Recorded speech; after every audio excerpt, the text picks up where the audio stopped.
Hi everyone, welcome to तथास्तु। आज एक इम्पॉर्टेंट टॉपिक डिस्कस करेंगे about the qualifications and disqualification of member of parliaments. अगर कुछ चीज़ें हमारे न्यूज़ में होती है ना, तो यूपीएससी के लिए हमारी जो है अल्टीमेटली इंपॉर्टेंट बन ही जाती है कि इससे कोई ना कोई क्वेश्चन आपसे प्रीलिम्स में, आपके मेंस एग्जामिनेशन में पूछा जा सकता है। तो recently disqualification of member of parliament हमारा बहुत ज़्यादा न्यूज़ में रहा है। तो क्या उसके कॉन्स्टिट्यूशनल प्रोविजंस हैं, वो डिस्क्वालिफिकेशन रिवोक किया जा सकता है या नहीं किया जा सकता है, ठीक है। क्या क्वालिफिकेशन है, डिस्क्वालिफिकेशन जानने से पहले हमें क्वालिफिकेशंस भी पता होने चाहिए कि क्या क्या क्वालिफिकेशंस चाहिए आपको मेंबर ऑफ पार्लियामेंट। एक कितनी बड़ी रिस्पॉन्सिबिलिटी वाली वो पोजीशन है वो बनने के लिए। तो हम वो सारी चीज़ें डिस्कस करेंगे और सुप्रीम कोर्ट के जो वेरियस जजमेंट्स हैं related to qualifications and disqualification वो हम इस वीडियो में देखेंगे और आपके लिए ये बहुत ज़्यादा इंपॉर्टेंट है, तो सारी चीज़ें आप ध्यान से सुनना। तो चलो मेंबर ऑफ पार्लियामेंट से सबसे पहले स्टार्ट करते हैं। मेंबर ऑफ पार्लियामेंट बेसिकली हमारे एक बहुत ही क्रूशियल पोजीशन है in a multi tiered parliamentary democracy. अब इंडिया जो है हमारा पार्लियामेंट्री डेमोक्रेसी है। हमारे पास सेंट्रल गवर्नमेंट है, फिर हमारा स्टेट गवर्नमेंट है, देन हमारी जो है लोकल गवर्नमेंट है, हमारे जो है पंचायती राज इंस्टीट्यूशंस है, म्यूनिसिपैलिटीज है ना। तो ये जो है मल्टी टीयर डेमोक्रेसी है जो ग्रास रूट लेवल तक जो है हमारी एग्जिस्ट करती है, राइट। तो ये जो एमपीज होते हैं बहुत ही जो है रिस्पॉन्सिबिलिटी वाली जो पोजिशन है वो होल्ड करते हैं, ठीक है। दे आर द वंस जो हमारी आवाज, जो हमारी कॉन्स्टिट्यूएंसी को रिप्रेजेंट करते हैं। तो एक पर्टिकुलर कॉन्स्टिट्यूएंसी के जो लोग हैं, हम लोग क्या चाहते हैं तो वो पार्लियामेंट तक पहुंचा सकते हैं, ठीक है।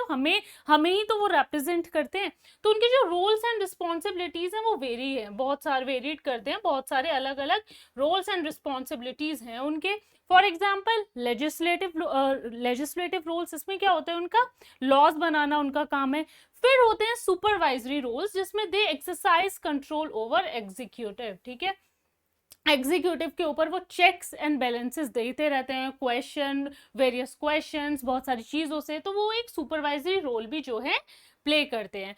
उसके बाद जो है वो रिप्रेजेंटेटिव है। रिप्रेजेंटेटिव किसके हैं, हमारी कॉन्स्टिट्यूएंसी से एक पर्टिकुलर एमपी होते हैं जो हमारी नीड्स होती हैं, जो एक पर्टिकुलर कॉन्स्टिट्यूएंसी की जो नीड्स होती है इतने सारे लोगों को वो रिप्रेजेंट करते हैं उस कॉन्स्टिट्यूएंसी में क्या चाहिए। तो ये सारी बातें जो है वो पार्लियामेंट तक पहुंचाते हैं। तो they are the voice of a particular constituency. तो ये हमारे जो वेरियस मेंबर्स ऑफ पार्लियामेंट होते हैं, रिस्पेक्टेड मेंबर्स ऑफ पार्लियामेंट होते हैं, ये उनके कुछ रोल्स हैं, ठीक है। बात करेंगे सीधा क्वालिफिकेशन की, ये बनते कैसे हैं और फिर इनके डिस्क्वालिफिकेशन की, यानी कि मेंबर ऑफ पार्लियामेंट बनने के लिए किसी पर्टिकुलर पर्सन को क्या क्या क्वालिफिकेशंस चाहिए और फिर किन बेसिस पर उनको डिस्क्वालीफाई किया जाता है। तो सबसे पहले क्वालिफिकेशन से चलो स्टार्ट करते हैं।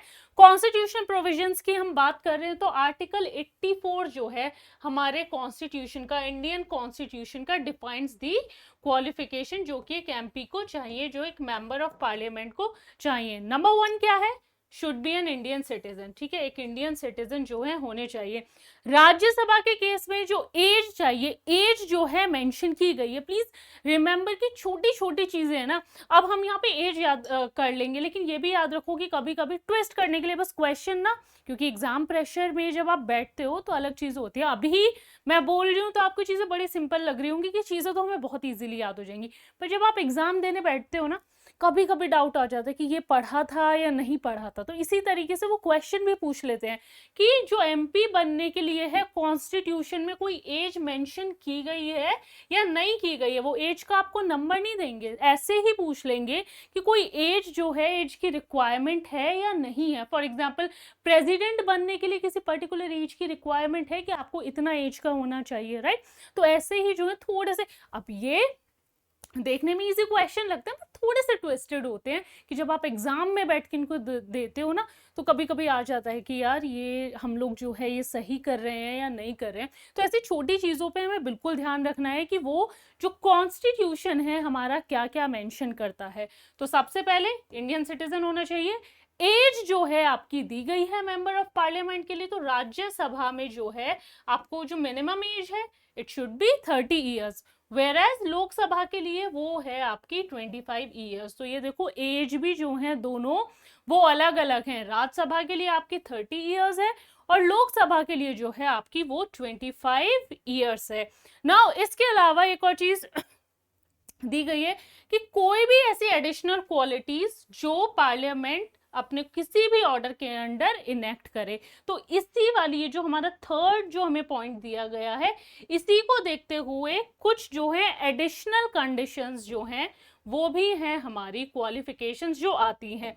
अब ये क्वालिफिकेशन हमारी किसके अंदर आती है? आरपीए 1951 के अंडर, ठीक है, representation of people act of 1951।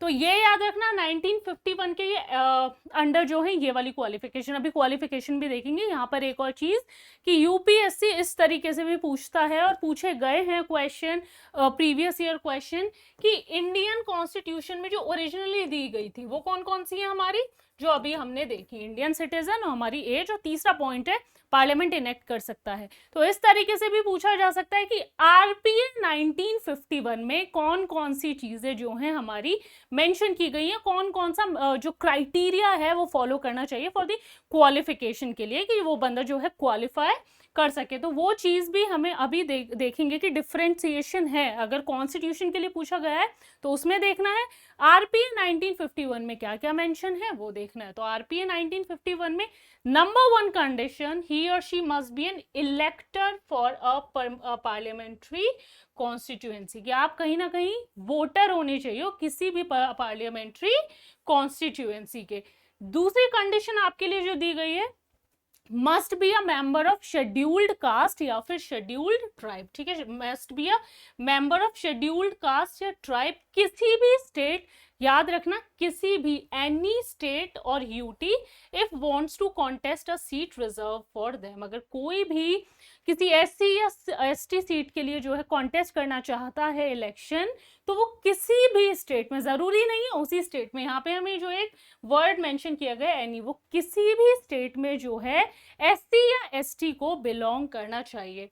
Number 3 जो हमारा आरपीए 1951 में दिया है, ए मेंबर ऑफ एससी या ST can contest a seat not reserve for them, वो भी सीट जो है पे इलेक्शन लड़ सकते हैं, कंटेस्ट कर सकते हैं, which is not reserve for them. तो ये हमारे आरपीए 1951 की बात है। अब तक हमने किसकी बात की थी? कॉन्स्टिट्यूशन में हमारी कौन कौन सी कंडीशन जो है मेंशन है। बात हो गई है क्वालिफिकेशन की। अब जो है न्यूज में बहुत ज्यादा रहा है डिस्क्वालिफिकेशन, डिस्क्वालिफिकेशन की भी बात करते हैं। तो डिस्क्वालिफिकेशन हमारा कौन से आर्टिकल में दिया? अभी क्वालिफिकेशन तो हमने देख लिया किस में था। डिस्क्वालिफिकेशन के बारे में जो है हमारा आर्टिकल 102 जो है डिस्क्वालिफिकेशन के बारे में मेंशन करता है। कौन कौन सी चीजें करते हैं वो भी देखते हैं। If he holds any office of profit, अब इस टर्म पे थोड़ा फोकस करना, office of profit. Office of profit के बारे में बात तो की गई है, पर ऑफिस ऑफ प्रॉफिट क्या होता है, it is not defined in our constitution and this question was asked in your UPSC examination, UPSC prelims examination specifically, कि ऑफिस, इस तरीके से आपको स्टेटमेंट दी गई थी कि office of profit is defined in the under the constitution of India. तो office of profit के बारे में जिक्र किया गया है कि अगर कोई भी मेंबर ऑफ पार्लियामेंट के लिए कॉन्टेस्ट कर रहा है तो he should not hold any office of profit, पर इस ऑफिस ऑफ प्रॉफिट की कोई डेफिनेशन नहीं दी गई है अंडर द यूनियन और स्टेट गवर्नमेंट। तो हमारे जो पॉइंट नंबर 1 है, अब वापस डिस्क्वालिफिकेशन पे आते हैं कि अगर एमपी बनना है, बन चुके हो, तो किस बेसिस पर डिस्क्वालीफाई हो सकते हो? अगर कोई भी ऑफिस ऑफ प्रॉफिट आप होल्ड करते हो अंडर द यूनियन और state government. Point number 2, if he is of unsound mind and declared by the court कि that the person is not fit and he is of unsound mind। Third जो हमें दिया गया है, if he is an undischarged insolvent। Number 4, not a citizen of India, ठीक है, पहली ही condition हमें क्या मेंशन की गई थी, एन इंडियन सिटीजन। तो if you are not a citizen of India या फिर वॉलंटरीली आपने जानबूझ के किसी दूसरे देश की सिटीजनशिप एक्सेप्ट कर ली है, तो भी जो है आपकी वो जो मेंबर, जो आपकी एमपी की मेंबरशिप है वो जो है आप डिस्क्वालीफाई हो सकते हो, वो जो है कैंसिल हो सकती है। Lastly, if he so disqualified under any act made by parliament, तो यहाँ भी देखो पार्लियामेंट को पावर दी गई है कि अगर इन चारों कंडीशंस के अलावा और कोई ऐसी कंडीशन जो पार्लियामेंट बनाना चाहे कि भाई ये चीजें, क्योंकि चीजें बदलती रहती हैं, चेंज होती रहती है, तो ये जो है कॉन्स्टिट्यूशन ने प्रोविजन दिया है, पार्लियामेंट को पावर जो है दी गई है कि आप चाहो तो कोई कोई और भी ऐसे एक्ट्स बना सकते हो जिनके थ्रू जो है किसी एमपी को डिस्क्वालीफाई किया जा सकता है। फिर वापस से पार्लियामेंट ने भी कुछ चीजें जो है इनेक्ट की हैं। अगेन हमारा आरपीए 1951 की बात हो रही है, तो हमें याद रखना है क्या कॉन्स्टिट्यूशन में एक्सप्लिसिटली मेंशन्ड है, हमें क्लियरली दिया गया है, और क्या हमें जो है 1951 आरपीए 1951 ये क्वेश्चन पूछा गया है, तो आरपीए 1951 के अंडर हमारा क्या क्या दिया गया है। नाउ आरपीए 1951 सबसे पहले तो बोलता है कि अगर वो जो एमपी है is involve in the corrupt practices या फिर इलेक्टोरल ऑफेंस, किसी भी तरीके की जो चीटिंग में इन्वॉल्व है, तो जो मेंबरशिप है वो डिस्क्वालीफाई हो जाएगी। Number 2, should not have any interest in government contracts, की गवर्नमेंट के जो कॉन्ट्रैक्ट्स होते हैं उसमें कोई बहुत ज्यादा इंटरेस्ट नहीं होना चाहिए। Point number 3 is very important for us, इसीलिए बहुत ज्यादा न्यूज में भी है। A person will be disqualified if convicted, please जो कीवर्ड्स हैं हमारे उन पर ध्यान रखना कि इफ कन्विक्टेड या फिर सेंटेंस, कितने के लिए इम्प्रिजनमेंट हुआ है, जेल टर्म हुआ है 2 साल या उससे ज्यादा, 2 years और मोर। तो हमें यहाँ पे जो है एक्सप्लिसिटली बहुत ही ये फिगर जो है मेंशन की गई है, 2 साल या उससे ज्यादा। तो कभी कभी ट्विस्ट करके क्वेश्चन अगर 1 year दे दिया तो ये सारी चीजें हमें ध्यान रखनी है कि अगर किसी को कोई जेल सेंटेंस हुआ है 2 साल या फिर उससे ज्यादा, तो इमीडिएटली जो है डिस्क्वालीफाई हो जाते हैं। पहले ऐसा नहीं था, पहले 3 महीने तक जो था कोई भी जो है नहीं किया जाता था disqualify. Number 4, he couldn't have missed the deadline of filing an election, आपका जो इलेक्शन एक्सपेंस रिपोर्ट है उसकी जो डेडलाइन होती है वो मिस नहीं करनी है, वो फाइल जो है करनी है। ये सब जो है हमारी आरपीए 1951 की कंडीशन है, और कुछ भी 2 कंडीशंस है हमारे पास। He must not have been fired from the government, ठीक है, कि कोई भी जो गवर्नमेंट में से जो है करप्शन के लिए स्पेशली जो है फायर नहीं किया गया हो। नेक्स्ट है हमारा, he must not have been convicted of inciting violence, किसी के बीच में भी किसी भी तरीके का हेट्रेड या वायलेंस बिटवीन डिफरेंट ग्रुप्स, उस सब चीजों के लिए कन्विक्ट नहीं किया जाना चाहिए। And lastly, he must not have received any punishment for preaching या प्रैक्टिसिंग कुछ भी सोशल क्राइम्स जो होते हैं हमारे, अनटचेबिलिटी, डाउरी, सती, इस तरीके के अगर कोई भी प्रीच कर रहा है एमपी, तो इन सब बेसिस पर जो है उसको डिस्क्वालीफाई किया जा सकता है। तो ये सब जो है हमारे आरपीए 1951 में मेंशन है, तो इस चीज का ध्यान हमें बिल्कुल क्लियरली रखना है कि ये हमारे कहाँ पर मेंशन है। अब डिस्क्वालिफिकेशन क्या सिर्फ इन्हीं दोनों बेसिस पर होता है, हमारा क्वालिफिकेशन की बात की थी, डिस्क्वालिफिकेशन इनके अलावा एक और बेसिस पे होता है, विच इज एंटी डिफेक्शन। ये आता है हमारे 10th शेड्यूल में, and this is very important. यहाँ से जो है डायरेक्टली भी क्वेश्चन पूछे हैं यूपीएससी प्रीलिम्स में, तो इस वाले पोर्शन से हमारे ना बहुत सारे क्वेश्चन एक्चुअली आ चुके हैं क्वालिफिकेशन और डिस्क्वालिफिकेशन से रिलेटेड, चाहे छोटी छोटे जो कीवर्ड्स हैं हमारे उसी से आए हों। अब बात करते हैं डिफेक्शन के बेसिस पर किस तरीके से जो है डिस्क्वालिफिकेशन होता है। एक पर्सन, एक साइड बाय साइड जो है पढ़ते चलेंगे और देखते हैं कि कौन कौन सी कंडीशंस हैं हमारी एंटी डिफेक्शन वाली। A person is prohibited from being a member of parliament on the basis of grounds of defection की अब हम बात कर रहे हैं। नंबर 1 पॉइंट क्या है इसमें, अगर voluntarily withdraws from the political party, जिस पार्टी में आप इलेक्टेड किए गए, तो जिसके टिकट पर आपने इलेक्शन लड़ा है, और अगर आप वॉलेंटरली जानबूझ के विड्रॉ करते हो उससे। नंबर 2, इफ ही विड्रॉज और abstains from voting in house in defiance of his political party, अगर आप किसी पर्टिकुलर पॉलिटिकल पार्टी को बिलोंग करते हो, उन्होंने आपको जो है कुछ इंपॉर्टेंट डायरेक्टिव्स दिए हैं, आपको डायरेक्शन दी गई है कि इस तरीके से आपको जो है किसी इंपॉर्टेंट वोटिंग का जो है आपको हिस्सा बनना है, आपको उसमें पार्टिसिपेट करना है, अगर आप वो फॉलो नहीं करते हो तो डिस्क्वालीफाई हो सकते हो। ये सब एंटी डिफेक्शन लॉ की हम बात कर रहे हैं। Number 3, if any member of legislature who was elected independently joins a political party, कोई भी अगर इंडिपेंडेंटली इलेक्ट किया गया था उस वक्त। And lastly, if a nominated person, अगर कोई नॉमिनेटेड पर्सन है वो एक पॉलिटिकल पार्टी ज्वाइन करता है आफ्टर 6 month पीरियड, तो यहाँ पर हमें जो है एक टाइम पीरियड दिया गया है, उसका ध्यान रखना है, और वो टाइम पीरियड है हमारा 6 month पीरियड। अगर एक्सपायर हो गया उसके बाद जो है वो पॉलिटिकल पार्टी ज्वाइन करता है, then he can be disqualified under the provisions of 10th schedule। तो ये हमारे एंटी डिफेक्शन लॉ के कुछ इंपॉर्टेंट पॉइंट्स हैं जिनके बेसिस पर जो एमपीज हैं उनको डिस्क्वालीफाई किया जा सकता है। अब डिस्क्वालिफिकेशन की भी बात होगी, पर डिसाइडिंग अथॉरिटी कौन होता है, कौन डिसाइड करता है कि जो एमपी हैं उन्हें किस बेसिस पर जो है डिस्क्वालीफाई किया जा रहा है, किसका जो है फाइनल डिसीजन होता है। तो सबसे पहले जो हमने बात की थी उसमें जो प्रेसिडेंट होते हैं, ठीक है, प्रेसिडेंट का जो डिसीजन होता है फाइनल होता है on whether a member is subject to any foregoing disqualification, कि कोई भी जो मेंबर है उसको डिस्क्वालीफाई किया जाना चाहिए या नहीं किया जाना चाहिए। ये हमारे प्रेसिडेंट का जो है, हमारे ये प्रेसिडेंट हैं ऑनरेबल प्रेसिडेंट, तो इनका डिसीजन होगा कि किसी को डिस्क्वालीफाई किया जाना चाहिए या नहीं किया जाना चाहिए, but they should seek advice from election commission and act appropriately, कि जो भी एडवाइस मिलती है उन्हें उसके अकॉर्डिंग जो है एक्ट करना है। फिर आता है द चेयरमैन, जब हम बात कर रहे हैं, किसकी बात कर रहे हैं, chairman of Rajya Sabha, the chairman of Rajya Sabha and speaker of राज्य लोकसभा, ये किस बेसिस पर होते हैं, जब हमारा 10th शेड्यूल की जो हमने अभी एंटी डिफेक्शन लॉ की बात की है ना, तो इसकी डिसाइडिंग अथॉरिटी कौन है, राज्यसभा में चेयरमैन और लोकसभा में जो है स्पीकर। हमने दो तरीके से देखा ना किस तरीके से डिस्क्वालीफाई किए जा सकते हैं, जो हमारी पहली कंडीशंस थी उसमें थे हमारे प्रेसिडेंट, और दूसरा जब defection law, anti defection law की बात आती है तो लोकसभा के स्पीकर और राज्यसभा के चेयरमैन जो है डिसाइडिंग अथॉरिटी होते हैं। तो जब हमारे 10th शेड्यूल की बात होती है तो ये होते हैं हमारे डिसाइडिंग अथॉरिटी।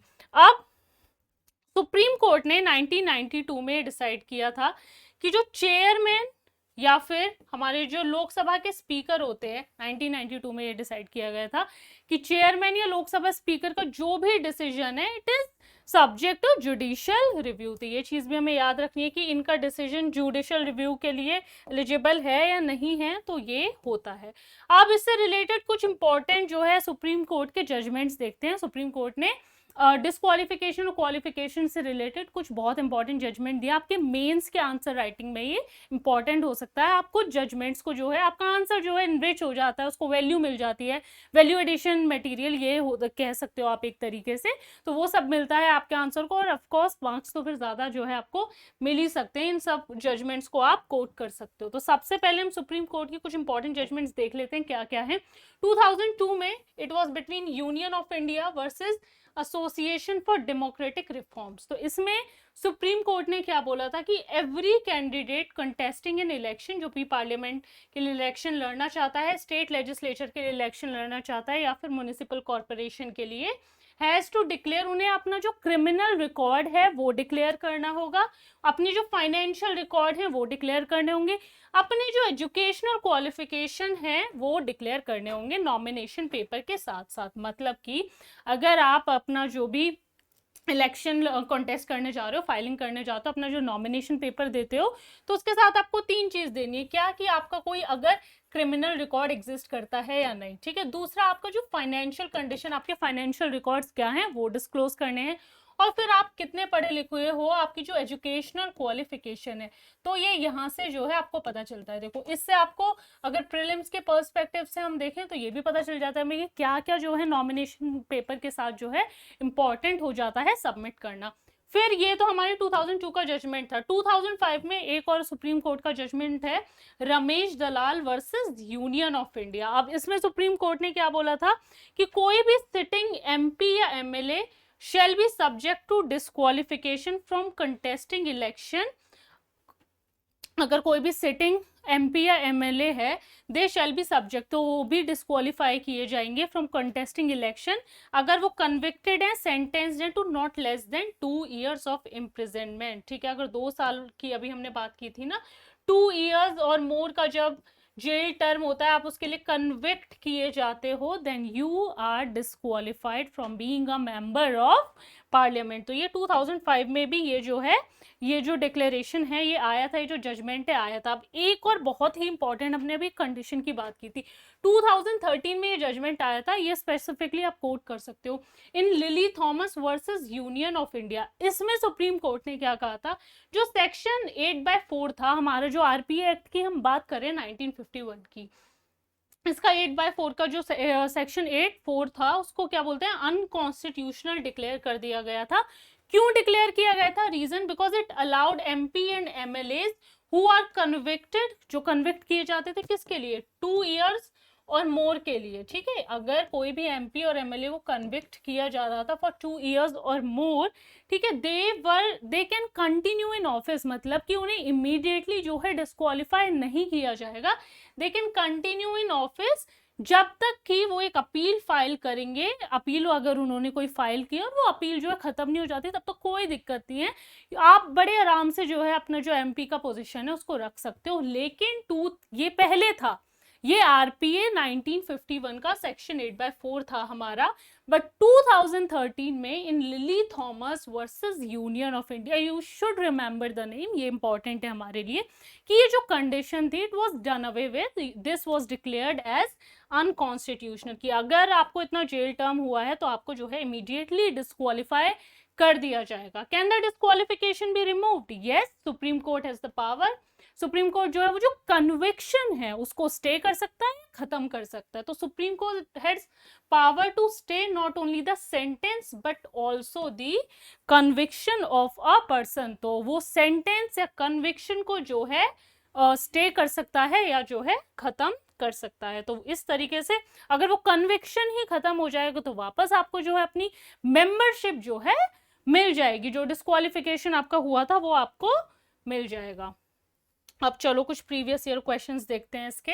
मैंने कई बार कोट किया है कि बहुत सारे क्वेश्चंस हमसे इन टॉपिक से पूछे जाते हैं, तो देखते हैं कौन कौन से पूछे गए हैं। तो 2014 में हमसे पूछा गया था, which of the following schedules of constitution of India contains provision regarding anti defection law. Anti defection law की हमने इतनी सारी बात की है, एंटी डिफेक्शन लॉ के बेसिस पर भी जो है डिस्क्वालिफिकेशन होता है। उसकी बात की ना भी हमने, तो एंटी डिफेक्शन लॉ के बेसिस पर हमारा कौन सा था, 10th शेड्यूल में आता है। इसके बेसिस पर हमसे जो है बहुत ही सारे क्वेश्चंस जो हैं पूछे गए हैं। तो हमें ध्यान रखना है कि हमारा जो एंटी डिफेक्शन लॉ है वो 10th शेड्यूल का पार्ट है। दूसरा क्वेश्चन जो हमसे एक बार पूछा गया है विद रेफरेंस, अच्छा ये भी देखो एंटी डिफेक्शन लॉ से ही रिलेटेड है, बहुत ही रिसेंट क्वेश्चन है, 2022 में पूछा गया है, 2022 में पूछा गया है।